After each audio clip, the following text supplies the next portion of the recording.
Assalamualaikum warahmatullahi wabarakatuh.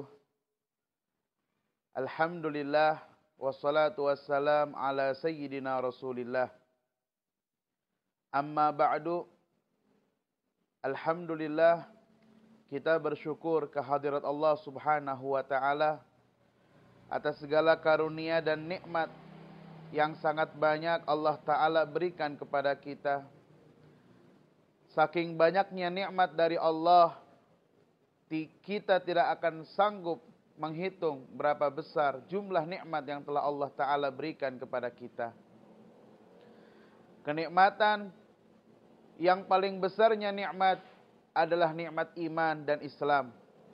Dan Allah telah menjadikan kita bagian dari umat Nabi kita Sayyidina Muhammad sallallahu alaihi wasallam. Nabi kita Sayyidina Muhammad sallallahu alaihi wasallam bersabda, "Ni'matani maghbunun fihi ma katsirun minan nas, as-sihhah wal farag." Yang artinya, Nabi kita Sayyidina Muhammad sallallahu alaihi wasallam bersabda, ada dua nikmat yang dimana nikmat itu sering dilupakan oleh banyak umat manusia. Yang pertama adalah sehat, dan yang kedua adalah waktu luang. Maka kesehatan yang Allah Ta'ala berikan kepada kita ini, dan waktu luang yang kita mendapatkan kesempatan dari Allah Ta'ala, marilah kita gunakan untuk kita mendekatkan diri kita kepada Allah Subhanahu wa Ta'ala. Di antaranya dengan mengikuti setiap kajian ilmu, baik yang kita hadiri dalam setiap pengajian maupun yang dapat kita saksikan melalui pihak online. Semuanya kita niatkan mencari ridha Allah Subhanahu wa taala. Dikarenakan tidaklah ada satu perkumpulan di mana dalam perkumpulan itu tidak menyebutkan asma Allah. Dalam perkumpulan itu tidak mengingatkan mereka dengan keagungan Allah. Tidak menjadikan perkumpulannya untuk mentafakuri nikmat Allah. Maka perkumpulan itu tidak ada bedanya seperti perkumpulan bangkai-bangkai yang baunya sangat busuk dan menyengat. Wal'iyadzu billah. Maka jadikanlah setiap pertemuan kita adalah ibadah. Jadikanlah setiap pertemuan kita untuk meningkatkan takwa kita kepada Allah. Jadikanlah setiap pertemuan kita untuk menambah rasa cinta kita kepada Nabi kita Sayyidina Muhammad sallallahu alaihi wasallam. Hadirin jamaah jam'an marhuman yang dimuliakan oleh Allah Subhanahu wa taala. Pada kesempatan ini kita akan melanjutkan kembali kisah Nabi kita Sayyidina Muhammad sallallahu alaihi wasallam. Sampai pada pembahasan Nabi kita Sayyidina Muhammad sallallahu alaihi wasallam menikah dengan Sayyidatina Khadijah radhiyallahu anha. Permulaannya berawal dari perjalanan Nabi sallallahu alaihi wasallam ke negeri Syam yang kedua kalinya pada waktu di usia 25 tahun. Di saat itu, Nabi sallallahu alaihi wasallam diberi kepercayaan oleh seorang wanita yang kaya raya untuk mendagangkan hartanya dan kemudian membawa pulang dengan keuntungan dan kemudian hasilnya dibagi dua. Sayyidatina Khadijah radhiyallahu anha memilih Rasulullah sallallahu alaihi wasallam yang pada saat itu beliau terkenal dengan kejujurannya. Beliau terkenal dengan sifat yang mulia dan beliau pun yaitu Sayyidatina Khadijah telah membaca dari kitab-kitab terdahulu tentang seorang nabi yang terakhir yang akan diutus oleh Allah Ta'ala dan sifatnya itu nampak pada diri Nabi kita Sayyidina Muhammad sallallahu alaihi wasallam. Maka pada saat itu Nabi sallallahu alaihi wasallam berangkat mendagangkan barang dagangannya Sayyidatina Khadijah radhiyallahu anha ditemani dengan pembantunya atau gulamnya yang bernama Maisarah. Tujuannya selain untuk mendampinginya dalam perjalanan dagangnya, juga untuk mencari tahu tentang bagaimana sifatnya Nabi Muhammad sallallahu alaihi wasallam. Maka ketika pulang, Maisarah pun ditanya oleh Sayyidatina Khadijah, bagaimana sifatnya Muhammad itu? Maka Maisarah pun menyampaikan dengan sifat-sifat yang mulia yang telah dilihatnya dalam diri Nabi kita Sayyidina Muhammad sallallahu alaihi wasallam. Itu menambah keyakinannya dan kepercayaannya untuk meminta kepada Nabi Muhammad sallallahu alaihi wasallam agar melamar dirinya. Jadi dalam kisah ini Sayyidatina Khadijah yang meminta agar Nabi Muhammad sallallahu alaihi wasallam menikahi dirinya. Sebagaimana yang kita tahu, kebanyakan yang terjadi adalah seorang pria yang mendatangi wanita dan meminta agar wanita itu mau dinikahi olehnya, tapi berbeda dengan kisahnya Nabi Muhammad sallallahu alaihi wasallam, wanita itu yang tertarik kepada dirinya. Maka terjadilah ta'aruf, mereka saling kenal, dan kemudian itu terjadi sekitar 2 bulan setelah kepulangannya dari perjalanan ke negeri Syam yang kedua kalinya.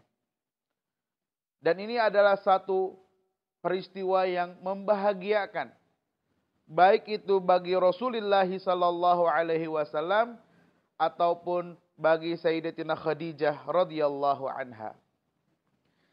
Ketika Sayyidatina Khadijah radhiyallahu anha telah dinikahi oleh Nabi kita Sayyidina Muhammad sallallahu alaihi wasallam, beliau ditanya oleh teman-teman wanita yang lainnya, "Wahai Khadijah, setelah kamu dinikahi oleh Muhammad, apakah hidupmu setelah itu bahagia?" Pertanyaan yang mungkin banyak kita dengar dalam pembicaraan wanita-wanita yang sering berkumpul dan menanyakan kabar setelah pernikahannya. Apakah kamu bahagia setelah kamu dinikahi olehnya? Maka yang sangat luar biasa, jawaban dari Sayyidatina Khadijah radhiyallahu anha adalah, aku menikah dengannya bukan untuk mencari kebahagiaan, tapi yang aku inginkan setelah aku menikahinya adalah agar bagaimana aku bisa membahagiakan dirinya. Sallallahu alaihi wa ala alihi wa sahbihi wasallam. Rasulullah sallallahu alaihi wasallam pun demikian. Beliau yang mengatakan, khairukum khairukum li ahlihi wa ana khairukum li ahli. Sebaik-baiknya kalian adalah yang paling baik di antara kalian dalam memperlakukan keluarganya. Dan saya adalah sebaik-baiknya di antara kalian dalam memperlakukan keluarga saya.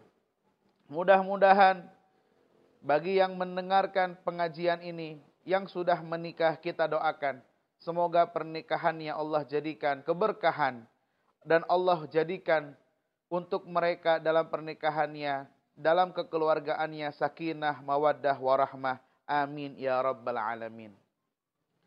Di saat itu Sayyidatina Khadijah radhiyallahu anha usianya 40 tahun. Sedangkan Nabi kita Sayyidina Muhammad sallallahu alaihi wasallam di waktu itu usianya 25 tahun.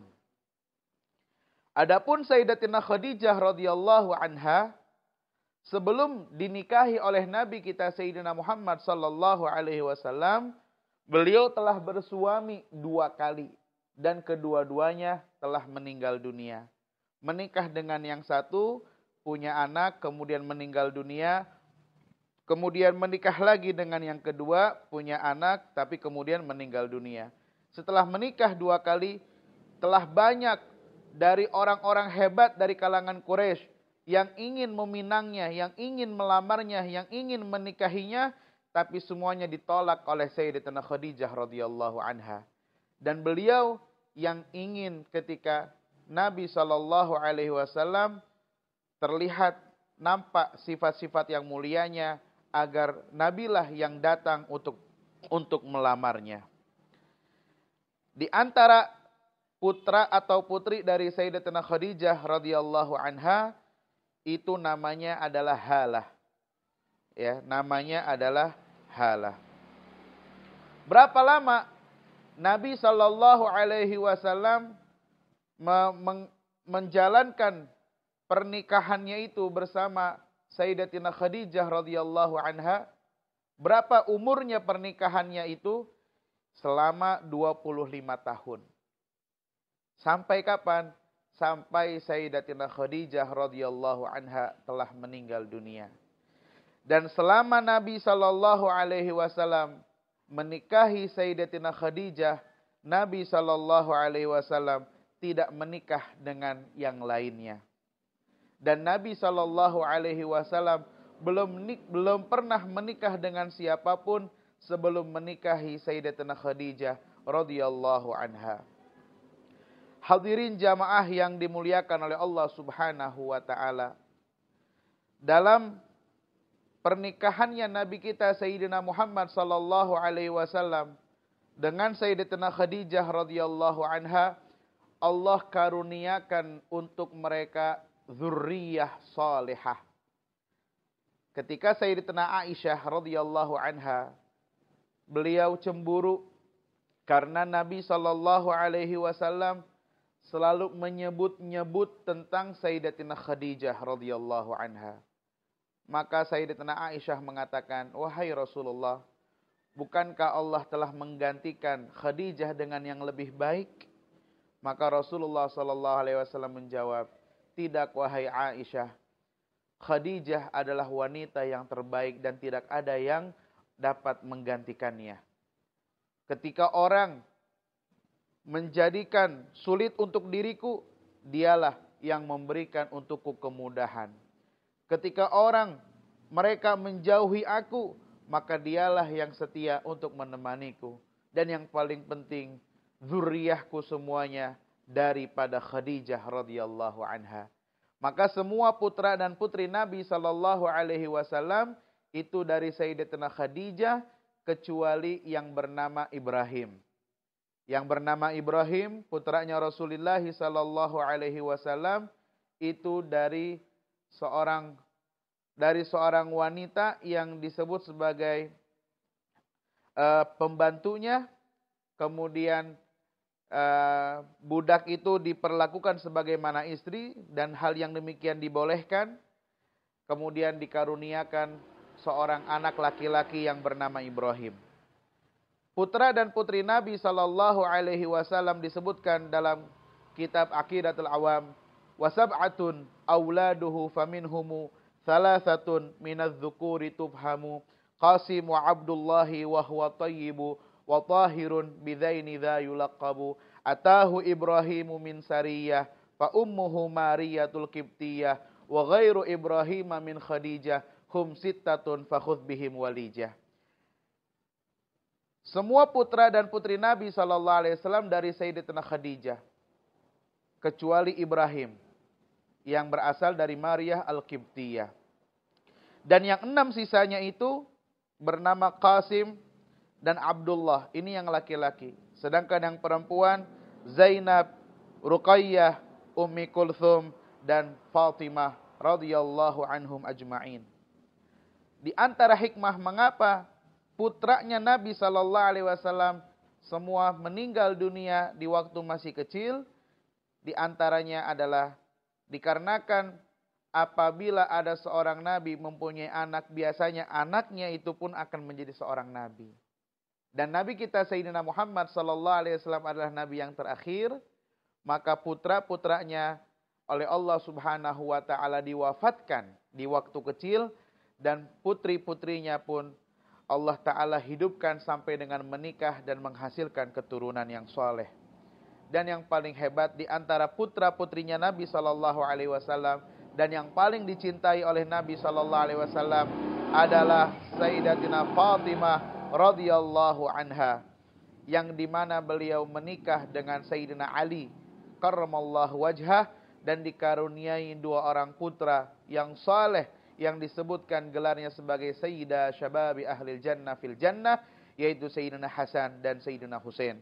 Mudah-mudahan kisah pernikahan yang kita ceritakan pada hari ini menjadikan satu gambaran bagi kita yang sudah menikah dan bagi yang belum, untuk menjadikan Nabi Muhammad SAW sebagai sumber pelajaran bagaimana kita mengarungi rumah tangga yang diridhai oleh Allah Ta'ala, menjadi rumah tangga yang membawa kebahagiaan bukan hanya dalam kehidupan di dunia, melainkan hingga nanti di akhirat. Amin ya rabbal alamin. Rabbana atina fid dunya hasanah wa fil akhirati hasanah wa qina adzabannar. Wa sallallahu ala sayyidina Muhammadin wa ala alihi wa sahbihi wa sallam. Walhamdulillahi rabbil alamin. Wassalamualaikum warahmatullahi wabarakatuh.